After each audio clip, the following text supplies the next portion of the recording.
ಎಲ್ರಿಗೂ ನಮಸ್ಕಾರ. ಈ ವಿಡಿಯೋದಲ್ಲಿ ಲಿಕ್ವಿಡೇಷನ್ ಯೂನಿಟ್ಗೆ ಸಂಬಂಧಪಟ್ಟಂತ 5 ಮಾರ್ಕ್ಸ್ ಕ್ವಶನ್ ಅನ್ನ ಸಾಲ್ವ್ ಮಾಡೋಣ.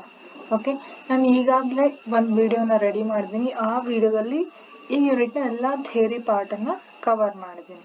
ಓಕೆ, ಸೊ ಆ ವಿಡಿಯೋನ ನೋಡಿ ಅದು ಅರ್ಥ ಆದಮೇಲೆ ನೀವು ಈ ವಿಡಿಯೋನ ನೋಡಿ, ಆಮೇಲೆ ನಿಮಗೆ ಪ್ರಾಬ್ಲಮ್ ಈಸಿಯಾಗಿ ಅಂಡರ್ಸ್ಟ್ಯಾಂಡ್ ಆಗ್ತವೆ. ಓಕೆ, ಸೊ ನಾವು ಕ್ವಶನ್ ಅನ್ನ ಸಾಲ್ವ್ ಮಾಡಬೇಕು ಅಂತಂತಂದ್ರೆ ಮೊದಲು ನಮಗೆ ಕರೆಕ್ಟ್ ಆಗಿ ಆರ್ಡರ್ ಆಫ್ ಪೇಮೆಂಟ್ ಗೊತ್ತಿರಬೇಕು, ಆಮೇಲೆ ಫಾರ್ಮ್ಯಾಟ್ ಗೊತ್ತಿರಬೇಕು.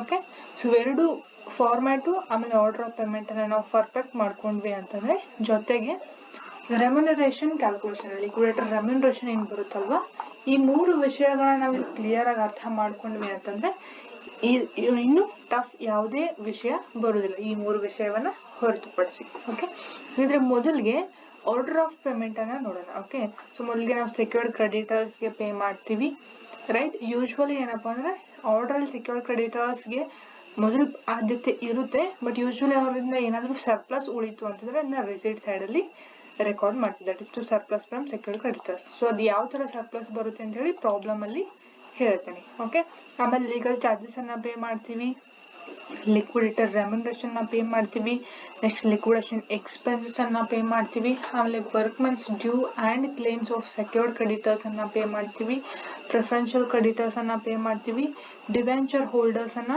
ಕ್ಲೇಮ್ ಹೋಲ್ಡರ್ಸ್ಗೆ ಅಮೌಂಟ್ ಅನ್ನ ಕೊಡ್ತೀವಿ, ಆಮೇಲೆ ಅನ್ಸೆಕ್ಯೂರ್ಡ್ ಕ್ರೆಡಿಟರ್ಸ್ಗೆ ಅಮೌಂಟ್ ಅನ್ನ ಕೊಡ್ತೀವಿ, ಇನ್ನು ಕೊನೆಗೆ repayment of capital to shareholders. So shareholders ಅಲ್ಲಿ ಮೊದಲಿಗೆ ಪ್ರಿಫರೆನ್ಸ್ ಹೋಗೋದು ಪ್ರಿಫರೆನ್ಸ್ ಶೇರ್ ಹೋಲ್ಡರ್ಸ್ಗೆ, ಆಮೇಲೆ ಕೊನೆಗೆ ಅಮೌಂಟ್ ಉಳಿದ್ರೆ ನಾವು ಯಾರಿಗೆ ಪೇ ಮಾಡ್ತೀವಿ ಅಂತಂದ್ರೆ ಈಕ್ವಿಟಿ ಶೇರ್ ಹೋಲ್ಡರ್ಸ್ಗೆ ಪೇ ಮಾಡ್ತೀವಿ. Okay right. ಹಾಗಾದ್ರೆ ಸೆಕ್ಯೂರ್ಡ್ ಕ್ರೆಡಿಟರ್ಸ್ ಅಂತಂದ್ರೆ ಯಾರು? ಯೂಶುವಲಿ ಸೆಕ್ಯೂರ್ಡ್ ಕ್ರೆಡಿಟರ್ಸ್ ಅಂತಂದ್ರೆ ಸೊ ಕಂಪನಿ ಒಂದು ಅಸೆಟ್ ಇರುತ್ತಲ್ವಾ, ಆ ಅಸೆಟ್ ನ ಮೇಲೆ ಅವ್ರು ಏನು ಅಮೌಂಟ್ ಅನ್ನ ಕೊಟ್ಟಿರ್ತಾರಲ್ಲ, ಅಸೆಟ್ ಅನ್ನ ಸೆಕ್ಯೂರಿಟಿ ಆಗಿ ಇಟ್ಕೊಂಡಿರ್ತಾರೆ, ಅದಕ್ಕೆ ಅವ್ರಿಗೆ ಸೆಕ್ಯೂರ್ಡ್ ಕ್ರೆಡಿಟರ್ಸ್ ಅಂತ ಹೇಳಿ ಕರೀತಾರೆ. ಸಪೋಸ್ ಕಂಪ್ನಿ ಏನಾದ್ರೂ ಅವ್ರ ಹಣನ ವಾಪಸ್ ಕೊಡೋದ್ರಲ್ಲಿ ವಿಫಲ ಆದ್ರೆ, ಫೇಲ್ ಆದ್ರೆ, ಅವ್ರ ಸೆಕ್ಯೂರ್ಡ್ ಕ್ರೆಡಿಟರ್ಸ್ ಆ ಅಸೆಟ್ ಅನ್ನ ಮಾರಾಟ ಮಾಡಿ ತಮ್ಗೆ ಎಷ್ಟು ಹಣ ಬೇಕೋ ಅಷ್ಟು ಹಣವನ್ನ ತಗೊಂಡು ಹೆಚ್ಚಿನ ಅಮೌಂಟ್ ಅನ್ನ ಅವರು ಕಂಪ್ನಿಗೆ ರಿಟರ್ನ್ ಮಾಡ್ತಾರೆ. ಓಕೆ, ಆಮೇಲೆ ಲೀಗಲ್ ಚಾರ್ಜಸ್ ಬಂದ್ಬಿಟ್ಟು ಕಂಪ್ನಿ ಲಿಕ್ವಿಡೇಷನ್ ಪ್ರೊಸೆಸ್ ಅನ್ನ ಮಾಡಬೇಕು ಅಂದ್ರೆ ಅಫ್ಕೋರ್ಸ್ ಲೀಗಲ್ ಪ್ರೊಸೀಡಿಂಗ್ ಇದ್ದೇ ಇರುತ್ತೆ. ಆ ಲೀಗಲ್ ಪ್ರೊಸೀಡಿಂಗ್ ನಡೆಸಬೇಕು ಅಂದ್ರೆ ಕೆಲವೊಂದಿಷ್ಟು ವೆಚ್ಚ ತಗಲುತ್ತೆ, that is known as legal charges. ಇದು liquidator remuneration. So legal proceeding ಅನ್ನ ನಡೆಸಬೇಕು ಅಂತಂದ್ರೆ ಕಂಪಲ್ಸರಿ ಲಿಕ್ವಿಡೇಷನ್ ಇದ್ದಾಗ ಕೋರ್ಟ್ ಲಿಕ್ವಿಡೇಟರ್ ನ ಆಯ್ಕೆ ಮಾಡುತ್ತೆ. ಇನ್ನು ಕಂಪ್ನಿದವರೇ ವಾಲಂಟಿಯರ್ ಆಗಿ ಕಂಪ್ನಿನ ಕ್ಲೋಸ್ ಮಾಡೋರಿದ್ರೆ ಅವರು ಲಿಕ್ವಿಡೇಟರ್ ನ ಆಯ್ಕೆ ಮಾಡ್ತಾರೆ. ಸೊ ಆ ಪರ್ಸನ್ ಏನ್ ಕರೀತಾರೆ, ಪರ್ಸನ್ ಆಯ್ಕೆ ಮಾಡ್ತಾರೆ, ಪರ್ಸನ್ ನ ಲಿಕ್ವಿಡೇಟರ್ ಅಂತ ಕರೀತಾರೆ. ಆತ ಕೆಲಸ ಮಾಡಿದಕ್ಕೆ ಏನ್ ಸ್ಯಾಲರಿ ಕೊಡ್ತಾರೋ ಅಥವಾ ಅಮೌಂಟ್ ಅನ್ನ ಕೊಡ್ತಾರೋ that is known as remuneration, right. ಇನ್ನು expense or cost of liquidation. ನೀವು ಲಿಕ್ವಿಡೇಷನ್ ಪ್ರೊಸೆಸ್ ಅನ್ನ ನಡೆಸಬೇಕು ಅಂದ್ರೆ ಅಲ್ಲಿ ಕೆಲವೊಂದಿಷ್ಟು ಕಾಸ್ಟ್ ಕೂಡ ತಗಲುತ್ತೆ. ಓಕೆ, ಸೊ ಅಲ್ಲಿ ಕೆಲವೊಂದಿಷ್ಟು ಪ್ರೊಸೀಜರ್ ಇರುತ್ತಲ್ವಾ, ಅಸೆಟ್ಸ್ ಅನ್ನ ಕ್ಯಾಶ್ ಗೆ ಕನ್ವರ್ಟ್ ಮಾಡೋದಿರುತ್ತೆ, ಅವ್ರಿಗೆ ಪೇಮೆಂಟ್ ಮಾಡೋದಿರುತ್ತೆ. ಸೊ ಅಂತ ಸಂದರ್ಭದಲ್ಲಿ ಕೆಲವೊಂದಿಷ್ಟು ಕಾಸ್ಟ್ ತಗಲುತ್ತೆ, ಅದನ್ನ ಪೇ ಮಾಡ್ತೀವಿ, ರೈಟ್. ಆಮೇಲೆ workmen's due and claims of secured creditors, right. Secured creditors ಏನಾದ್ರು ಕ್ಲೇಮ್ಸ್ ಇದ್ರೆ, ಆಮೇಲೆ ವರ್ಕ್ಮೆನ್ಸ್ ಏನಾದ್ರು ಡ್ಯೂ ಕೊಡೋದೇನಾದ್ರು ಬಾಕಿ ಉಳಿದಿದ್ರೆ ಸೆಕ್ಯೂರ್ಡ್ ಕ್ರೆಡಿಟರ್ಸ್ಗೆ ಸಂಬಂಧಪಟ್ಟದ್ದು ಅದನ್ನ ಇಲ್ಲಿ ಪೇ ಮಾಡ್ತಾರೆ. ಇನ್ ನೆಕ್ಸ್ಟ್ ಪ್ರಿಫರೆನ್ಷಿಯಲ್ ಕ್ರೆಡಿಟರ್ಸ್ ಬಂದ್ಬಿಟ್ಟು ಇಲ್ಲಿ ವರ್ಡ್ ಹೇಳುತ್ತೆ ನೋಡಿ, ಪ್ರಿಫರೆನ್ಷಿಯಲ್ ಕ್ರೆಡಿಟರ್ಸ್. ಓಕೆ, ಇವ್ರಿಗೆ ಏನಪ್ಪಾ ಅಂದ್ರೆ ಸೆಕ್ಯೂರ್ಡ್ ಕ್ರೆಡಿಟರ್ಸ್ ನಂತರ ಆಮೇಲೆ ಡಿಬೆಂಚರ್ ಹೋಲ್ಡರ್ಗಿಂತ ಮೊದಲು ಇವರಿಗೆ ಪ್ರಿಫರೆನ್ಸ್ ಅನ್ನ ಕೊಡ್ಲಾಗುತ್ತೆ, ರೈಟ್. ಬಟ್ ಯೂಶುವಲಿ ಪ್ರಾಬ್ಲಮ್ ಅಲ್ಲಿ ನಾವು ರೆಕಾರ್ಡ್ ಮಾಡುವಾಗ ಮೊದಲು ಡಿಬೆಂಚರ್ ಹೋಲ್ಡರ್ಸ್ಗೆ ಪೇ ಮಾಡಿ ಆಮೇಲೆ ಪ್ರಿಫರೆನ್ಷಿಯಲ್ ಕ್ರೆಡಿಟರ್ಸ್ಗೆ ಪೇ ಮಾಡ್ತೀವಿ, ರೈಟ್. ಬಟ್ ಇವ್ರು ಏನಪ್ಪಾ ಕ್ರೆಡಿಟರ್ಸ್ ಅಲ್ಲಿ ಇವರು ಆದ್ಯತೆಯನ್ನ ಹೊಂದಿರ್ತಾರೆ. ಇನ್ನು ಡಿಬೆಂಚರ್ ಹೋಲ್ಡರ್ಸ್, ಸೊ ಯಾರು ಡಿಬೆಂಚರ್ ನ ಹೋಲ್ಡ್ ಮಾಡಿರ್ತಾರೋ ಡಿಬೆಂಚರ್ ಹೋಲ್ಡರ್ ಅಂತ ಹೇಳಿ ಕರೀತಾರೆ, ರೈಟ್. ಅವ್ರು ಡಿಬೆಂಚರ್ ಹೋಲ್ಡರ್ ಏನಾದ್ರು ಇಂಟ್ರೆಸ್ಟ್ ನ ಕ್ವಶನ್ ಅಲ್ಲಿ ಕೊಟ್ಟಿದ್ರೆ up to date of payment ಅಂತ ಹೇಳಿ ಕೊಟ್ಟಿರ್ತಾರೆ. ಲಿಕ್ವಿಡೇಷನ್ ಎಂಡ್ ಆದ ಡೇಟ್ ಅಲ್ಲ, ಪೇಮೆಂಟ್ ಡೇಟ್ ಇರುತ್ತೆ, ಅಲ್ಲಿವರೆಗೂ ಇಂಟ್ರೆಸ್ಟ್ ನ ಕನ್ಸಿಡರ್ ಮಾಡಿ ಅವರಿಗೆ ಪೇ ಮಾಡಬೇಕಾಗುತ್ತೆ. ಇನ್ನು ಅನ್ಸೆಕ್ಯೂರ್ಡ್ ಕ್ರೆಡಿಟರ್ಸ್, ಸೊ ಇವ್ರೇನ್ ಸೆಕ್ಯೂರ್ಡ್ ಕ್ರೆಡಿಟರ್ಸ್ ಇದಾರಲ್ವಾ, ಇದ್ರ ಆಪೋಸಿಟ್ ಅನ್ಸೆಕ್ಯೂರ್ಡ್ ಕ್ರೆಡಿಟರ್ಸ್ ಬರ್ತಾರೆ. ಇವರು ಕಂಪನಿ ಯಾವುದೇ ಅಸೆಟ್ ಮೇಲೆ ಸೆಕ್ಯೂರಿಟಿಯನ್ನ ಹೊಂದಿರೋದಿಲ್ಲ, ರೈಟ್. ಇನ್ನು ನೆಕ್ಸ್ಟ್ ಶೇರ್ ಹೋಲ್ಡರ್ಸ್ ಬರ್ತಾರೆ, ಅದ್ರಲ್ಲಿ ಫಸ್ಟ್ ಪ್ರಿಫರೆನ್ಸ್ ಇರೋದು ಪ್ರಿಫರೆನ್ಸ್ ಶೇರ್ ಹೋಲ್ಡರ್ಸ್ಗೆ, ಅವರಿಗೆ ಅಮೌಂಟ್ ಅನ್ನ ಪೇ ಮಾಡಿ ಕೊನೆಗೆ ಉಳಿದಂತಹ ಅಮೌಂಟ್ ಅನ್ನ ಈಕ್ವಿಟಿ ಶೇರ್ ಹೋಲ್ಡರ್ಸ್ಗೆ ಕಂಪನಿ ಅಥವಾ ಲಿಕ್ವಿಡೇಟರ್ ಪೇ ಮಾಡ್ತಾರೆ, ರೈಟ್.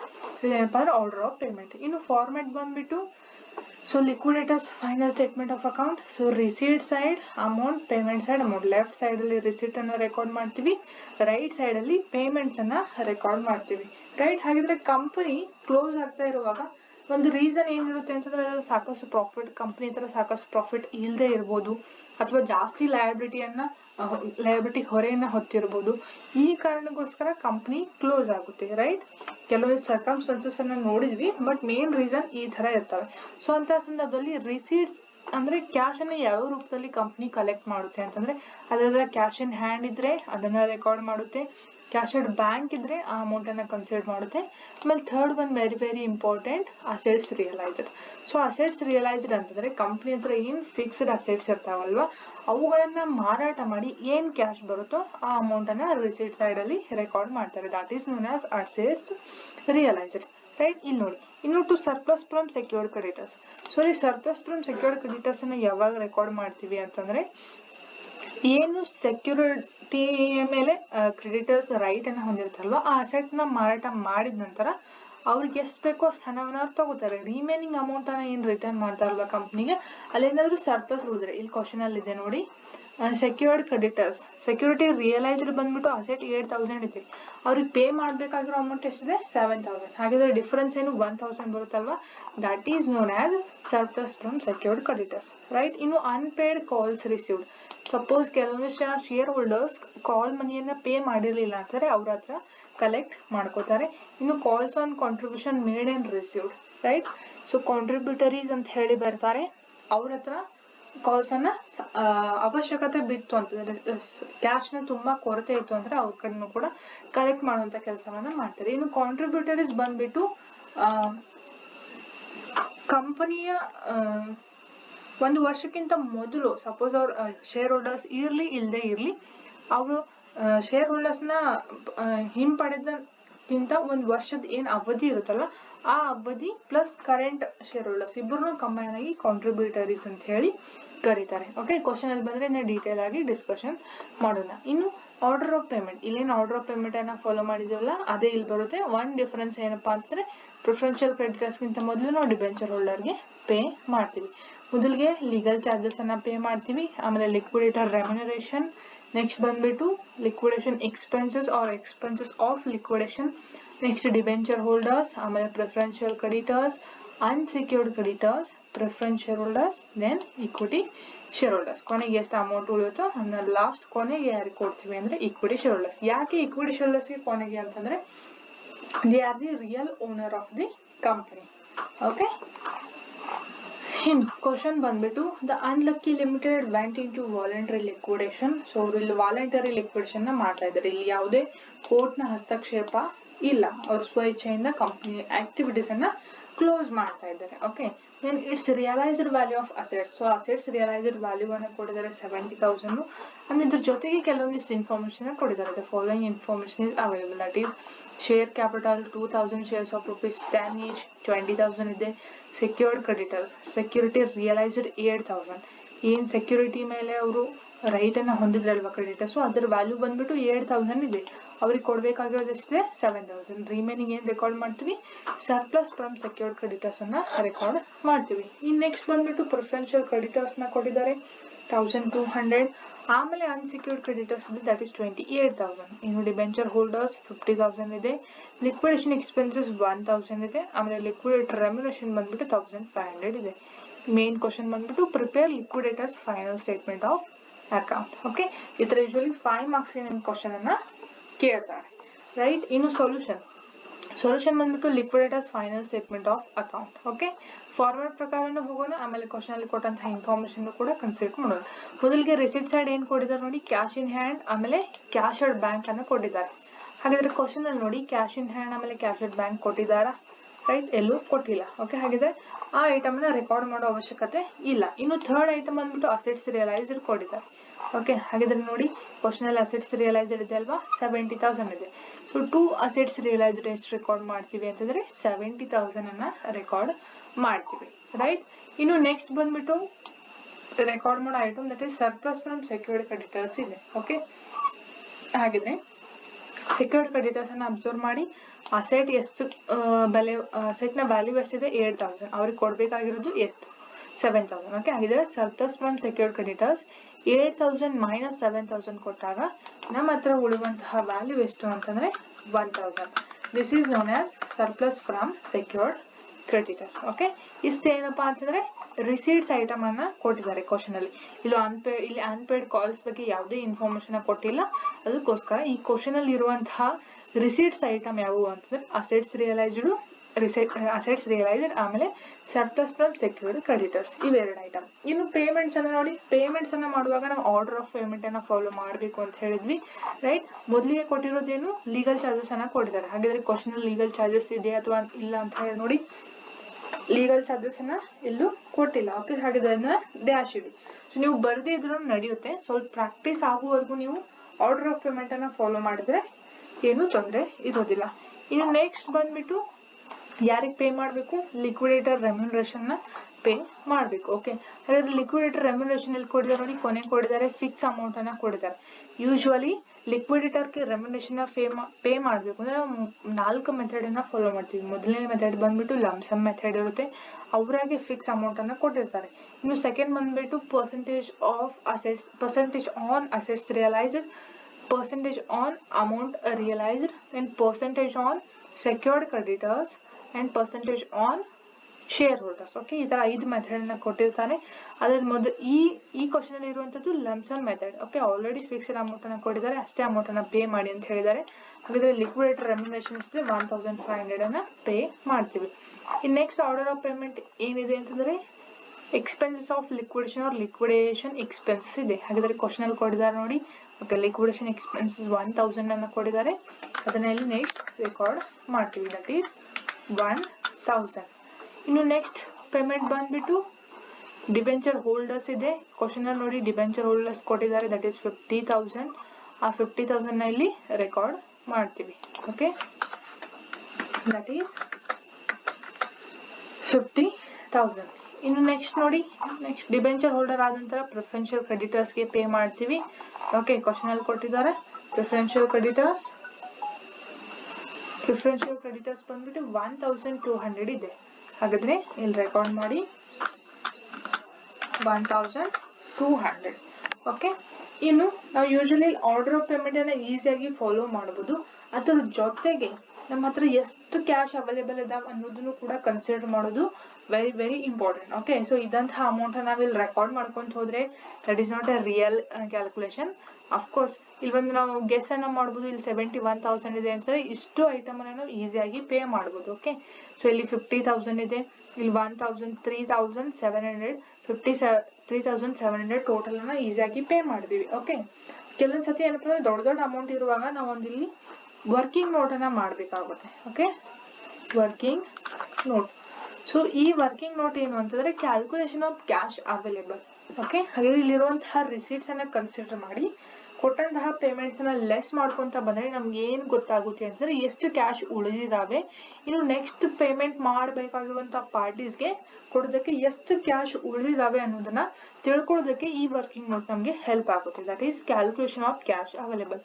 ಪರ್ಟಿಕ್ಯುಲರ್ಸ್ ಮತ್ತೆ ಅಮೌಂಟ್ ಅಂತ ಹೇಳಿ ಹಾಕಿ ಫಾರ್ಮ್ಯಾಟ್, ರೈಟ್. ಇನ್ನು ಟೋಟಲ್ ರಿಸೀಟ್ಸ್ ಬಂದ್ಬಿಟ್ಟು ಎಷ್ಟಿದೆ ನಮ್ಮ ಹತ್ರ ಅಂತಂದ್ರೆ 70,000 ಅಸೆಟ್ಸ್ ರಿಯಲೈಸ್ಡ್ ಇದೆ, ಆಮೇಲೆ 1,000 ಬಂದ್ಬಿಟ್ಟು ಸರ್ಪ್ಲಸ್ ಇದೆ, ರೈಟ್. ಸೊ ಟೋಟಲ್ 71,000 ನಮ್ಮ ಹತ್ರ ರಿಸೀಟ್ ಇದೆ.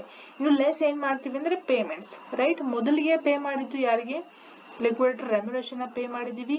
ಲಿಕ್ವಿಡೇಟರ್ ರೆಮ್ಯುನರೇಷನ್ 1,500 ಅನ್ನ ಲೆಸ್ ಮಾಡ್ತೀವಿ. ಓಕೆ, 71,000 ಅಲ್ಲಿ 1,500 ಲೆಸ್ ಮಾಡಿದ್ವಿ ಅಂತಂದ್ರೆ ಕ್ಯಾಶ್ ಎಷ್ಟು ಉಳಿತಾವೆ, 69,500.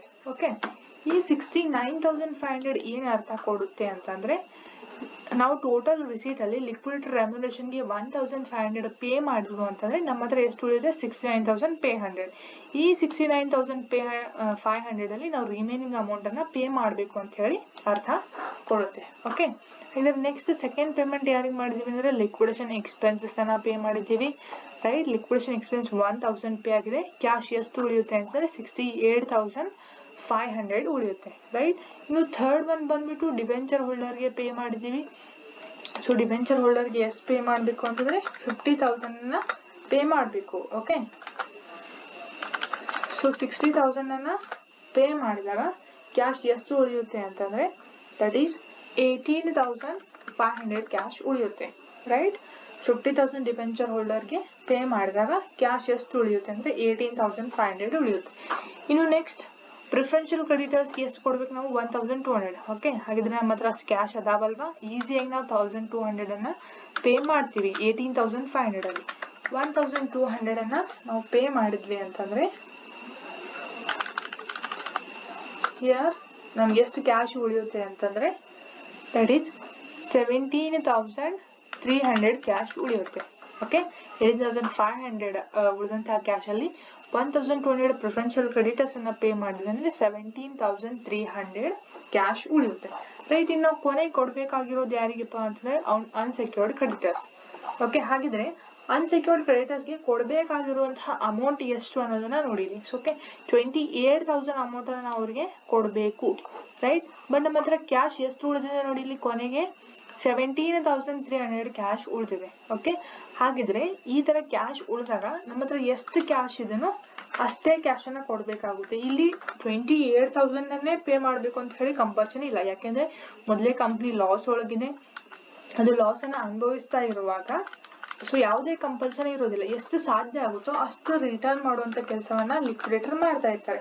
ಓಕೆ, ಬಟ್ ನಾವಿಲ್ಲಿ ಏನ್ ಮಾಡ್ಬೇಕು ಅಂತಂದ್ರೆ ಲಿಕ್ವಿಡೇಟರ್ ಅನ್ಸೆಕ್ಯೂರ್ಡ್ ಕ್ರೆಡಿಟರ್ಸ್ಗೆ 28,000 ಕೊಡಬೇಕಾಗಿತ್ತು, ಬಟ್ ನಮ್ಮ ಹತ್ರ ಕ್ಯಾಶ್ 17,300 ಅಷ್ಟೇ ಇರೋದನ್ನ ವಸ್ತು ಅಮೌಂಟ್ ಅನ್ನ ಕೊನೆಗೆ ಅನ್ಸೆಕ್ಯೂರ್ಡ್ ಕ್ರೆಡಿಟರ್ಸ್ಗೆ ಪೇ ಮಾಡ್ತೀವಿ ನಿಲ್. ಓಕೆ, ಹಾಗಾದ್ರೆ ಅನ್ಸೆಕ್ಯೂರ್ಡ್ ಕ್ರೆಡಿಟರ್ಸ್ ಅಮೌಂಟ್ ಎಷ್ಟು ಬರುತ್ತೆ ಅಂದ್ರೆ 17,300 ಅನ್ನ ಪೇ ಮಾಡ್ತೀವಿ. ಓಕೆ, ಹಾಗಾದ್ರೆ ಆರ್ಡರ್ ಆಫ್ ಪೇಮೆಂಟ್ ಅಲ್ಲಿ ಇನ್ನು ಯಾರ್ಯಾರಿದ್ದಾರೆ ಅಂತಂದ್ರೆ ಪ್ರಿಫರೆನ್ಷಿಯಲ್ ಶೇರ್ ಹೋಲ್ಡರ್ ಇದ್ದಾರೆ, ಈಕ್ವಿಟಿ ಶೇರ್ ಹೋಲ್ಡರ್ ಇದ್ದಾರೆ. ಆಮೇಲೆ ಕ್ವಶನ್ ಅಲ್ಲೂ ಕೂಡ ಅವ್ರು ಈಕ್ವಿಟಿ ಶೇರ್ ಕ್ಯಾಪಿಟಲ್ ಬಗ್ಗೆ ಇನ್ಫಾರ್ಮೇಶನ್ ಕೊಟ್ಟಿದ್ದಾರೆ ಅಂತ ನೀವು ಕ್ವಶನ್ ನ ಕೇಳಬಹುದು. ಓಕೆ, ಬಟ್ ನಮ್ಮ ಹತ್ರ ಕ್ಯಾಶ್ ಇರೋದನ್ನೇ ಅನ್ಸೆಕ್ಯೂರ್ಡ್ ಕ್ರೆಡಿಟರ್ಸ್ ಅವ್ರಿಗೂ ಕೂಡ ನಾವು ಪೂರ್ಣವಾಗಿ ಕೊಟ್ಟಿಲ್ಲ, 17,300 ಅಷ್ಟೇ ಪೇ ಮಾಡಿದೀವಿ. ಎಲ್ಲಿವರೆಗೂ ಸಾಧ್ಯ ಆಗುತ್ತೋ ಅಲ್ಲಿವರೆಗೂ ಕೊಡುವಂತಹ ಕೆಲಸವನ್ನ ಲಿಕ್ವಿಡೇಟರ್ ಮಾಡ್ತಾನೆ. ಓಕೆ, ಎಲ್ಲಿವರೆಗೂ ಕ್ಯಾಶ್ ಇರುತ್ತೋ ಆ ಪಾರ್ಟಿವರೆಗೂ ಕೊಡುವಂತಹ ಕೆಲಸವನ್ನ ಲಿಕ್ವಿಡೇಟರ್ ಮಾಡ್ತಾನೆ. ರಿಮೈನಿಂಗ್ ಕ್ಯಾಶ್ ಉಳಿದಿರಲಿಲ್ಲ ಅಂತಂದ್ರೆ ಶೇರ್ ಹೋಲ್ಡರ್ಸ್ಗೆ ಕೊಡಬೇಕು ಅನ್ನೋಂಥ ಕಂಪಲ್ಷನ್ ಇರೋದಿಲ್ಲ. ಓಕೆ, ಬಟ್ ಈ ವಸ್ತು ಪರ್ಸನ್ಗೆ ಕೊಡೋಷ್ಟು ಯಾವುದೇ ಕಂಪ್ನಿ ಹತ್ರ ಅಮೌಂಟ್ ಇರುತ್ತೆ ಅಲ್ಲಿವರೆಗೂ ಪೇ ಮಾಡ್ತಾರೆ. ಇನ್ನು ಎಲ್ಲಿಗೆ ಕ್ಯಾಶ್ ಎಂಡ್ ಆಗುತ್ತೋ ಅಲ್ಲಿಗೆ ಆ ಪ್ರೊಸೆಸ್ ಅನ್ನ ನಿಲ್ಲಿಸಬೇಕಾಗುತ್ತೆ. ಇಲ್ಲಿ ಪ್ರಿಫರೆನ್ಸ್ ಶೇರ್ ಹೋಲ್ಡರ್ಸ್ ಕೊಟ್ಟಿಲ್ಲ, ಈಕ್ವಿಟಿ ಶೇರ್ ಹೋಲ್ಡರ್ಸ್ ಕೊಟ್ಟಿಲ್ಲ, ಅವ್ರು ಯೂಶುವಲಿ ಓನರ್ಸ್ ಇರ್ತಾರೆ, ಅವ್ರು ಕೊಡದೇ ಇದ್ರೂ ನಡೆಯುತ್ತೆ. ಓಕೆ, ಬಟ್ ಇಲ್ಲಿ ಕೊನೆಗೆ ನೀವು ಕನ್ಸಿಡರ್ ಮಾಡ್ಬೇಕಾಗಿರೋದು ಏನು ಅಂತಂದ್ರೆ 28,000 ಅನ್ಸೆಕ್ಯೂರ್ಡ್ ಅನ್ನು ನಾವು ಪೇ ಮಾಡಬೇಕಾಗಿತ್ತು, ಬಟ್ ಕ್ಯಾಶ್ ಇರೋ 17,300 ಅಷ್ಟೇ ಇರೋದ್ರಿಂದ ಅಷ್ಟೇ ಅಮೌಂಟ್ ಅನ್ನು ನಾವಿಲ್ಲಿ ಪೇ ಮಾಡ್ತೀವಿ. ಆದ್ರೆ ನಮ್ದು ಪೇ ಮಾಡಿದ ನಂತರ ಎರಡು ಸೈಡ್ ನಮ್ದು ಟ್ಯಾಲಿ ಆಗ್ಬೇಕಾಗುತ್ತೆ. ಓಕೆ, ಹಾಗಾದ್ರೆ ರಿಸೀಟ್ ಸೈಡ್ ಟೋಟಲ್ ಎಷ್ಟಿದೆ ನೋಡಿ, ನಮ್ದು 71,000 ಅಮೌಂಟ್ ಇದೆ. ಇನ್ನು ಪೇಮೆಂಟ್ ಸೈಡ್ ಕೂಡ ಅಷ್ಟೇ ಅಮೌಂಟ್ ಇರಬೇಕಾಗುತ್ತೆ. ಹಾಗಾದ್ರೆ ನೀವು ಟೋಟಲ್ ಮಾಡಿ ನೋಡ್ಬೋದು, 1,500, 1,000 ಪ್ಲಸ್ 50,000 ಪ್ಲಸ್ 1,200 ಪ್ಲಸ್ 17,300 ಇಷ್ಟು ಟೋಟಲ್ ಮಾಡಿದ್ರೆ ನಮ್ ಈ ಪೇಮೆಂಟ್ ಸೈಡ್ ಟೋಟಲ್ ಕೂಡ 71,000 ಬರಬೇಕು. ಆವಾಗ ನಮ್ಮ ಆನ್ಸರ್ ಟ್ಯಾಲಿ ಆಗುತ್ತೆ. ಓಕೆ, ಈ ತರ ಏನಪ್ಪಾ ಅಂದ್ರೆ 5 ಮಾರ್ಕ್ಸ್ಗೆ ನಿಮ್ ಕ್ವಶನ್ ಅನ್ನ ಕೇಳ್ತಾರೆ. ಇನ್ನು ಇದ್ರ ಜೊತೆಗೆ ಜಾಸ್ತಿ ಇನ್ಫಾರ್ಮೇಶನ್ ನ ಕೊಟ್ಟು ಕ್ವಶನ್ಸ್ ಅನ್ನ ಕೇಳಿದ್ರೆ ಅದೇ ಕ್ವಶನ್ 15 ಮಾರ್ಕ್ಸ್ಗೆ ಕಂಟಿನ್ಯೂ ಆಗುತ್ತೆ. ಓಕೆ, ಇದೊಂದು ಸ್ಟೇಟ್ಮೆಂಟ್ ಫಾರ್ಮ್ಯಾಟ್ ಅಲ್ಲಿ ನೀವು ಕ್ವಶನ್ ನ ಸಾಲ್ವ್ ಮಾಡಿದ್ರೆ ಆಯ್ತು. ಇಲ್ಲಿ ಏನು ಡಬಲ್ ಎಂಟ್ರಿ ಅಕೌಂಟಿಂಗ್ ಸಿಸ್ಟಮ್ ಅನ್ನ ಏನು ಅಪ್ಲೈ ಮಾಡೋ ಅವಶ್ಯಕತೆ ಇಲ್ಲ. ಎಷ್ಟು ರಿಸೀಟ್ ಕಂಪ್ನಿ ಹತ್ರ ಇದೆ, ಆಮೇಲೆ ನಾವು ಆರ್ಡರ್ ಆಫ್ ಪೇಮೆಂಟ್ ಅನ್ನ ಪೇ ಮಾಡುವಾಗ ಯಾರಿಗೆ ಮೊದಲು ಪೇ ಮಾಡಬೇಕು, ಆಮೇಲೆ ಕೊನೆಗೆ ಎಷ್ಟು ಕ್ಯಾಶ್ ಉಳಿದಿದೆಯೋ ಅಷ್ಟು ಕೊನೆ ಯಾವ ಪಾರ್ಟಿಗೆ ಕೊಡಬೇಕಾಗಿರುತ್ತೋ ಅಷ್ಟು ಅಮೌಂಟ್ ಅನ್ನ ಪೇ ಮಾಡಿದ್ರೆ ಸಾಕು. This is what liquidators final statement of account and this is working note. Okay, total ಕೊನೆಗೆ ನಿಲ್ ಆಗುತ್ತೆ, ರೈಟ್. ಸೊ ಏನಾದರೂ ಡೌಟ್ ಇದ್ರೆ ಕಮೆಂಟ್ ಬಾಕ್ಸ್ ಅಲ್ಲಿ ಹಾಕಿ. And thank you so much for watching this video.